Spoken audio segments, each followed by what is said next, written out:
Welcome to the Peacebuilding Practitioner, a resource page and podcast for people working on conflict, on peacebuilding, and on social justice issues. My name is Björn Eser, and I'm the founder of and shaker and maker behind the Peacebuilding Practitioner.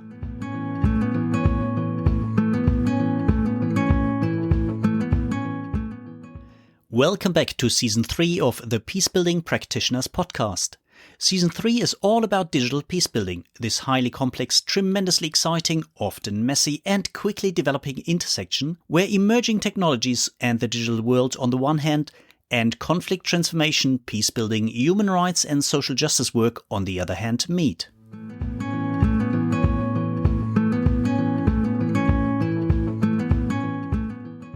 Today, I have the pleasure of welcoming Helena Puig-Larrauri from BuildUp. She's the co-founder and strategy lead at BuildUp at the moment.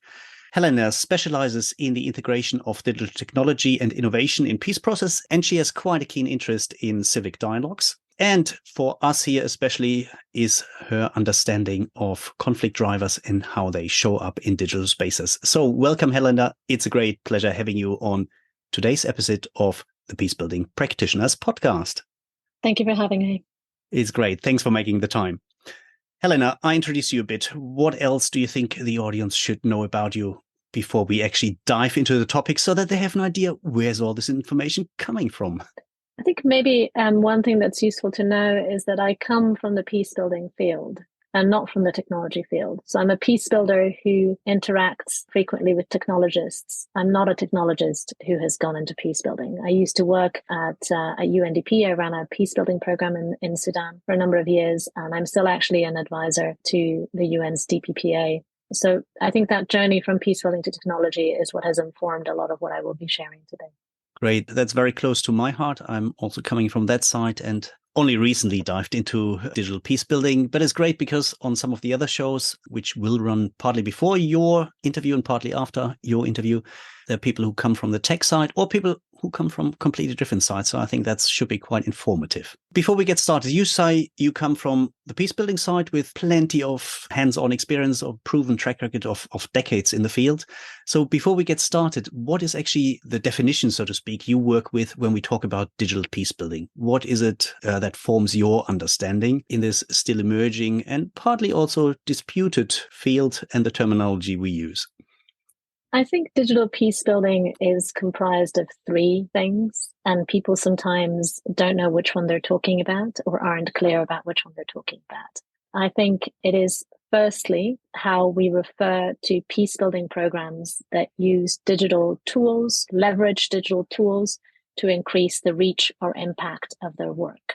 So that's one aspect. So that could be, for example, if you are using some kind of digital forum or digital tool to run a national consultation on reconciliation. That could be an example. Yeah, great. Yeah. I think the second aspect of digital peace building is when we look at how conflict is unfolding in a digital space, and then we design a peace building intervention to address that digital conflict driver.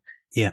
So, for example, if we are seeing that polarization is rising around an electoral cycle, and that is leading to violence, and that polarization is manifesting particularly strongly on social media, then we might want to intervene in social media with a peace-building intervention. Now, that peace-building intervention might be using a digital tool. So It might be that what we want to do is run a campaign on Facebook, or it might not be. It might be that what we need to do is have a dialogue between the political parties about how they behave on social media. So this is sort of a traditional peace-building intervention that addresses a digital conflict driver. So I think that's the second aspect of digital peace building. Yeah. And I think the third, which maybe is the most contested, is... Let's hear it and we see. Yeah.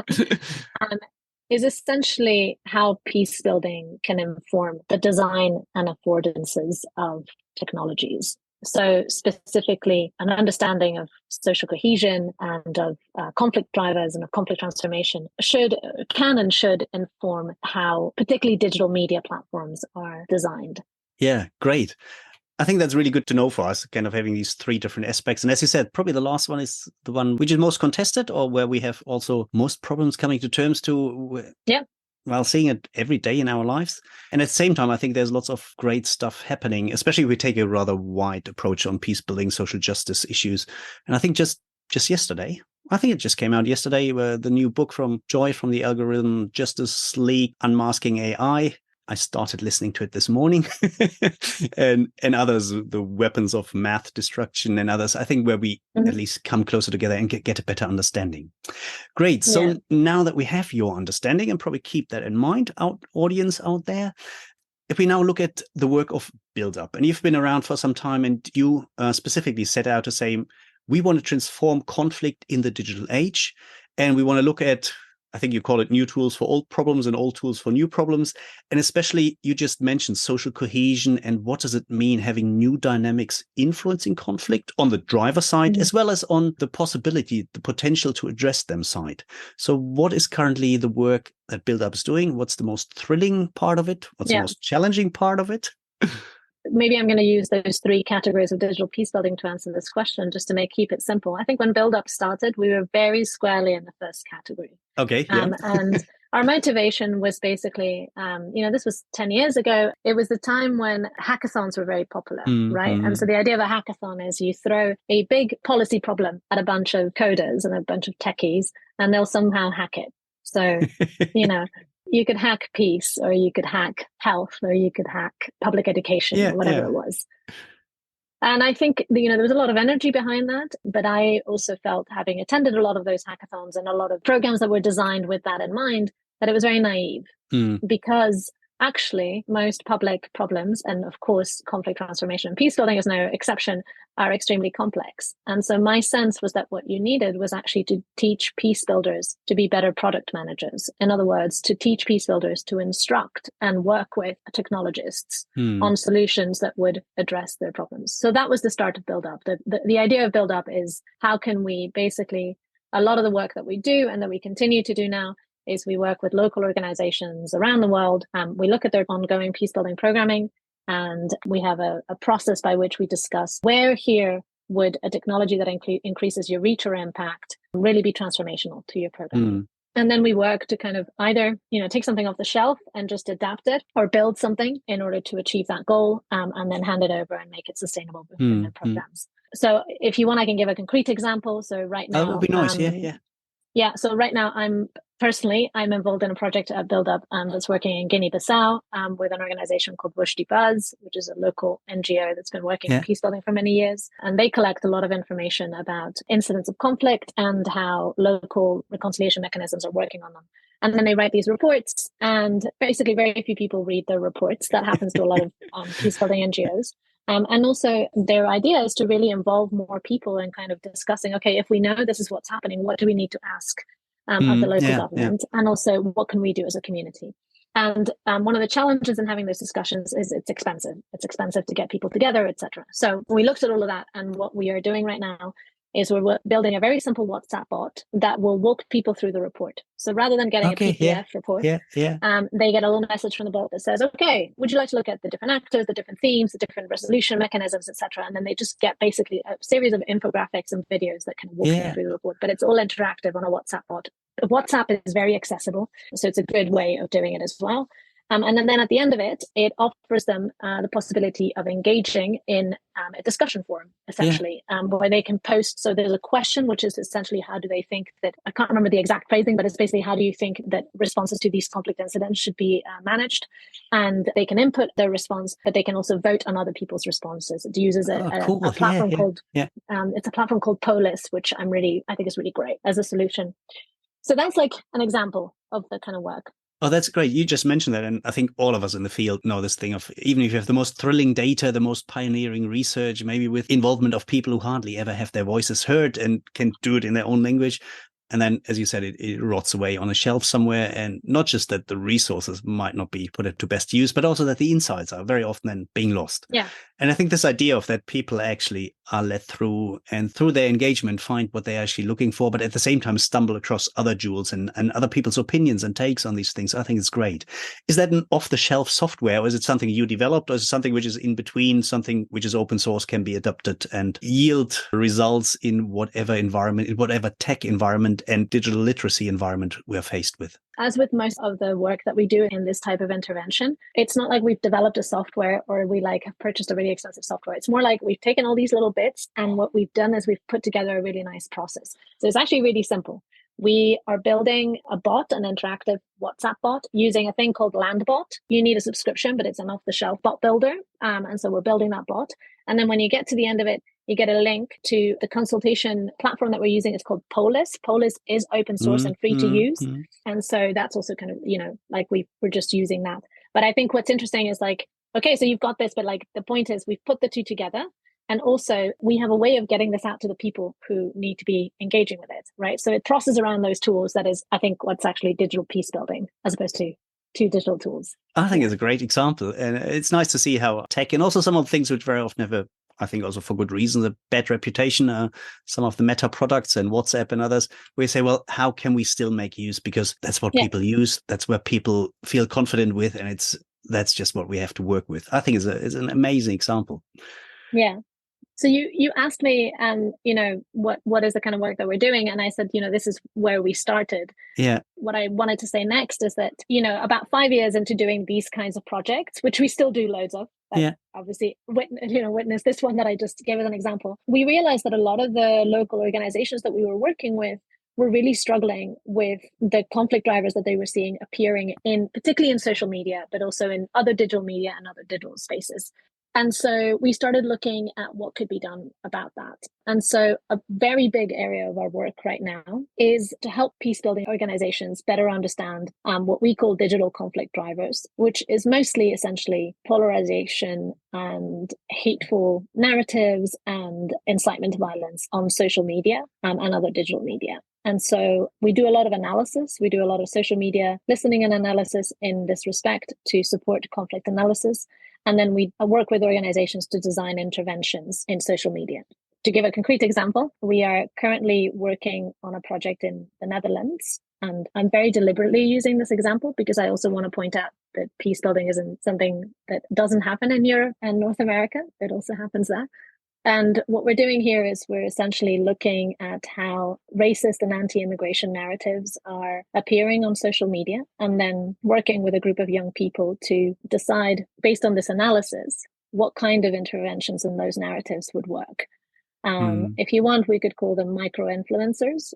So they're people who are already active on social media. And then what can they do to essentially shift those narratives? So this kind of work we do in a lot of places as well. If you just say we're listening in, we're working with data to analyze hate speech, creating fearful environments, even if they're within the guidelines of the various platforms, it can still be a conflict driver by creating an environment where people just feel intimidated, not be able to speak their minds, not be able to engage in relevant discussions around these social topics. But how do you find the right balance with your approach between hovering up data, using data, working with statistics and other insights, and at the same time not falling into or following the same business model, the clickbait capitalism, the Orwellian surveillance, and the big algorithms? How do you make sure you have a balanced approach, which you have the feeling is working with data in an ethical way? I guess the quick answer is we don't do clickbaity campaigns. I was assuming so. We tend to do a lot more human resource intensive interventions, where what we are trying to do is have groups of individuals behave differently on social media as a way of demonstrating that a different way of being on social media is possible. Now, what I would say is that sometimes it feels like the odds are very badly stacked against us.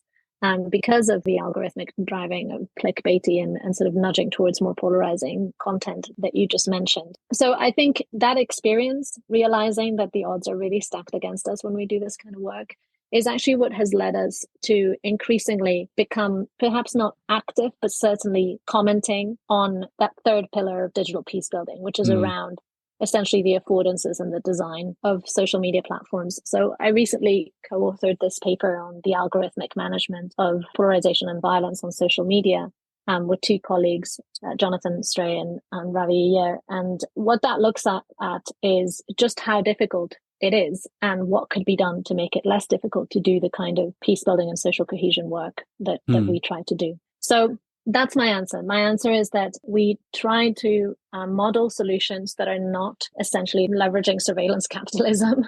But that means that sometimes it can be much harder to get our message across and our methods across.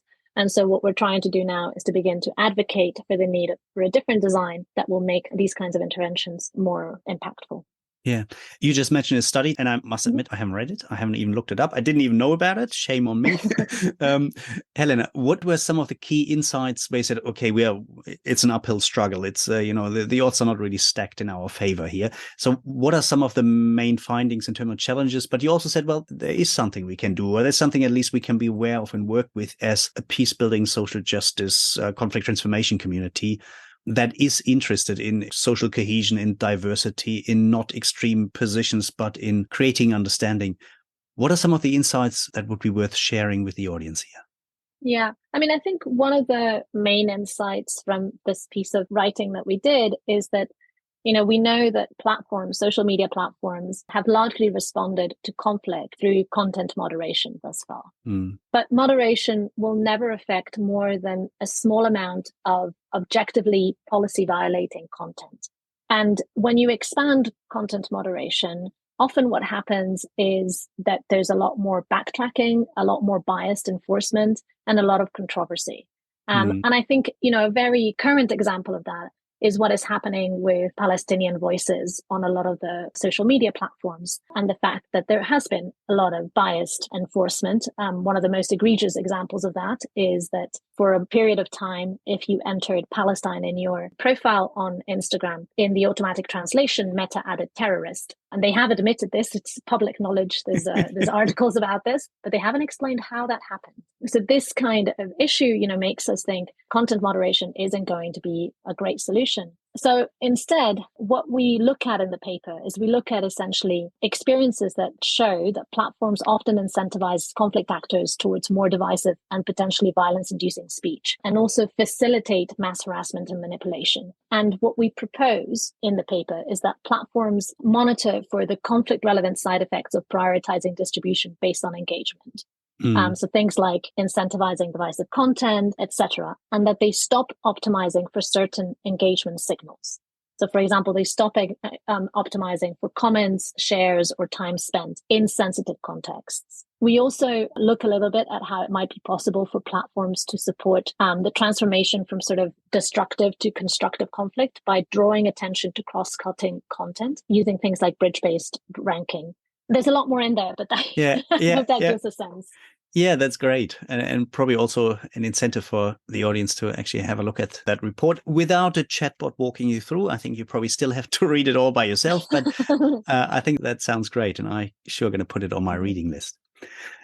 Helena, I must admit, I first heard about BuildUp when I was looking for social media engagement and hate speech and what does it mean in terms of conflict drivers. And I heard about the program Phoenix, the platform Phoenix, which I found on your website. Is there something you want to talk about here? Is that something that nicely links with what we have talked about so far? Yeah, so Phoenix is basically a tool set that we have developed in-house to support the social media analysis that I was describing earlier. So what we found when we started doing social media listening and analysis was that the off-the-shelf products that were out there were either prohibitively expensive for the kinds of organizations we work with, including ourselves. If they weren't prohibitively expensive, they were built for commercial purposes. So they were basically built for marketing campaigns, for engaging with surveillance capitalism, not for the kind of analysis that peace builders and mediators need to do. Yeah. So we started very scrappily in-house to develop our own way of doing things. And then eventually we've kind of packaged all of the tool sets that we use. They're all open source into this thing that we're calling Phoenix.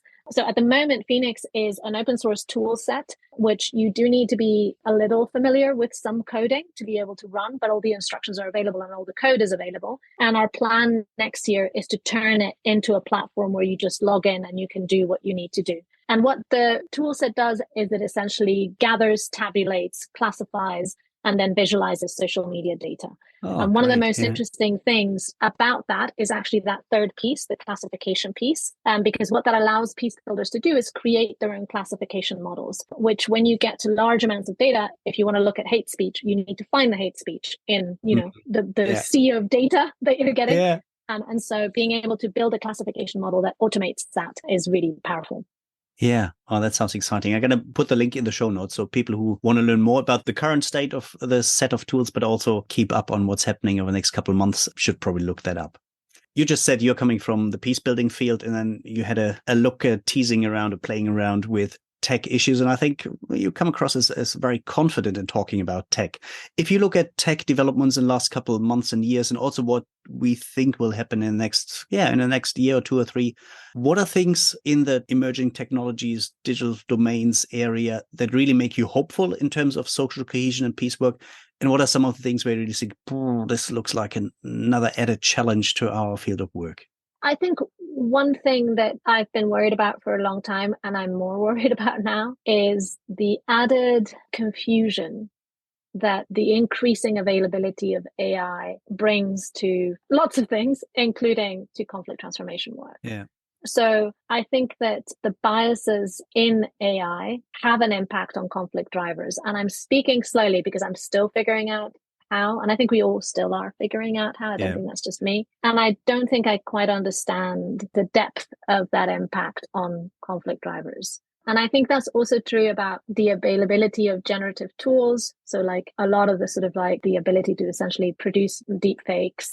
We've been looking at Sudan quite a lot, and there's been these instances. One of them is confirmed, the others we don't know, of deep fakes of Omar al-Bashir, the ousted president of Sudan, speaking about conflict issues, but they weren't real, right? But they went out over social media and have further aggravated what was already an incredibly confused, very information poor conflict context. And I just think, oh man, like another thing to deal with. That's one thing. But the weird thing is that you also asked me about like things that make me hopeful. And it's kind of also the availability of AI.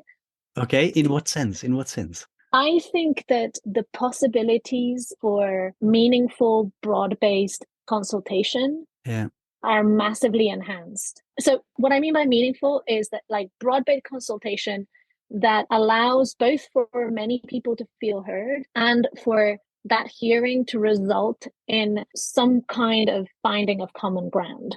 I think there's enormous possibility there. Yeah, that is good to hear, because I must admit, I find AI fascinating, the little I understand about it. But my fascination is very much on the, I'm shocked again side. And when I see potential, very often it's in other fields. I'm a cancer survivor. I'm battling with a few disabilities and especially an above knee amputation. And so when I talk about health, when I talk about rehabilitation, I see lots of issues where I think, wow, AI is going to be a game changer and something where I see so much potential. And at the same time, when I think about what makes me hopeful in this whole peace building, conflict transformation, human rights and associated fields, yes, I see a bit of potential, but I'm more on the hesitant side. And I'm much more worried about, as you said, generative, large scale, quick, not checkable visuals, which distort the whole thing between what are facts, what are news, what is journalism, and what is just nonsense. Sometimes funny nonsense and sometimes really scary nonsense. And then combining that with, the new computer power and financial interests. And if you scale up the troll factories from Prigozhin in 10 years ago, influencing elections and other social processes, and scaling that up with AI now, I'm really worried. And at the same time, I see some potential and find it great to hear from people on the ground like you to say, well, actually, in terms of large scale consultation, in terms of much more genuine, inclusive participation, I see potential. And not just, maybe a bit if I'm really creative, but full on good potential. That's great. Yeah. We're just talking about consultation, and there we come to a very human aspect. I know BuildUp is also very much interested in building a community of practice, building trusted face-to-face relations which nicely complement, interact with our online domains. You have regular conferences. How do you support, how do you further strengthen people in that community through your work and through the services and products you offer? We have essentially 3 ways in which we interact with this community of practice, which has been slowly building for the past 10 years. One is the conference that you mentioned. So we run an annual conference, which is in person only, although we do make content available for others to engage with, but it really focuses on the in-person environment. And also my co-founder sometimes says, I don't know why we call it a conference. It's not really a conference. It feels more like a festival. And I think it is really, powerful. And the fact that we have so many repeat attendees, I think, is a good indication of the importance of that space. The second aspect is that we've been running for many years these fellowship programs where we work with a champion within an organization to introduce a digital tool, a peace building organization. And we have a sort of, regular meetups and irregular meetups and informal connections. We often end up working over and over with the same organizations. So we have a sort of a long commitment to supporting their work. So I think that sort of fellows network is quite important. And then I think the third aspect is that we produce free online courses that are meant as, entry level. You just want to know what digital peace building is, or you just want to know how strategic communications might work or how facilitation online works. And they're available on web, so you can take them online, or on WhatsApp, so you can take them on WhatsApp. We actually have quite a high uptake on WhatsApp. And some of the courses are available in multiple languages, so English, French, Spanish, and Arabic. Great. That sounds good. Yeah, that's what we do. Yeah, great. And you just mentioned the conference. I never had the pleasure of going to one of these conferences. I missed the one in Germany last year, which is a pity because I'm based in Germany. I think the next one's coming up in Nairobi in first or second week of December, if I'm not mistaken. That's right. Yeah, we are recording that show now 1st of November, so I'm not sure when it will be aired. Assuming it might be aired before the conference, can people still sign up? Who can attend? And where do they find more information about it? All the conference details are available on the conference website, which is just howtobuildpeace.org. Okay. The conference is on December 1st, 2nd, and 3rd in Nairobi at the Busara Center in Nairobi. And registration is open to the public, so anybody can attend. And we run a pay what you can model. So you can come for $1, you can come for $300. And we reuse that funding to offer travel support to people who are contributing to the conference in some way. So every year we run an open call for contributors, so speakers and workshop organizers and artists. That closed in June, but those people are then supported as much as we can to attend the conference. And then registration just to attend the conference is open until we run out of tickets. We are quite subscribed this year, I would say. It's also our 10th anniversary, which maybe is why, I don't know. But there may be some tickets left. I don't know. Great. And as I said, it might be that this show is actually running after it. If that is the case, if people missed the conference, will some of the recordings be available online later on for people who want to have a look at individual sessions or at the whole conference, binge watching the whole conference?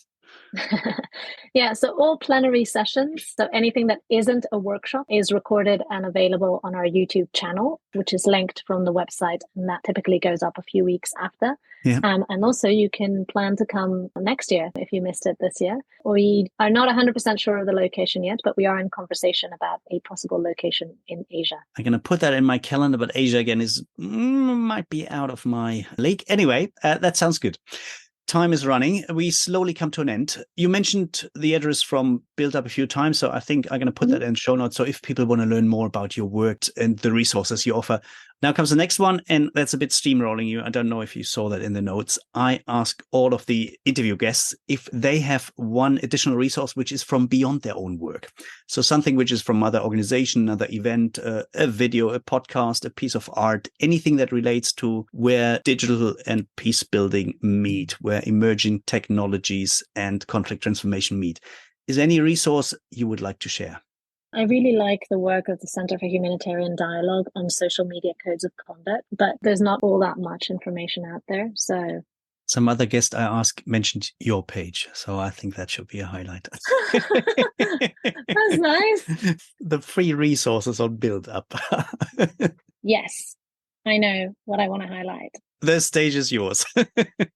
I think one resource that is on an aspect of digital peace building that we haven't talked about, which is essentially the intersection of cybersecurity and peace building and mediation, is the Cyber Peace Institute's website. So the Cyber Peace Institute works mainly on humanitarian cybersecurity, let's say.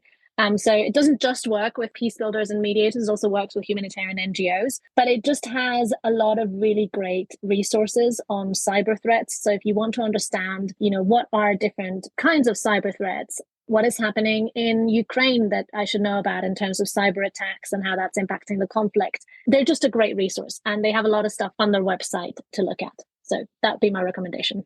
That sounds great. I must admit, I looked at their page ages ago and I haven't really visited in at least 12, maybe 15 months. So as another reminder for myself, and it might be another idea of trying to get someone from them to be on one of the future episodes. Yeah, that's a great idea. Think about that.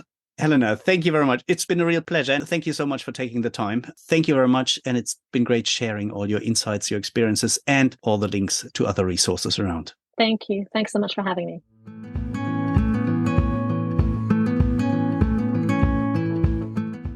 So much for today. I hope you enjoyed today's episode. Make sure you hit the subscribe button so you won't miss out on any of the future episodes. And I would really appreciate if you leave me a rating on iTunes, on Spotify, Stitcher, or wherever you listen to your favorite podcasts. If you want to learn more about the Peacebuilding Practitioner, head over to my webpage. That's www.thepeacebuildingpractitioner.org, where you find plenty of articles from practitioners for practitioners. And if you want to dive even deeper into this field of work, join us for one of our online courses. If you want to learn more about that, just get in contact with me. You find the contact details in the show notes or on my webpage.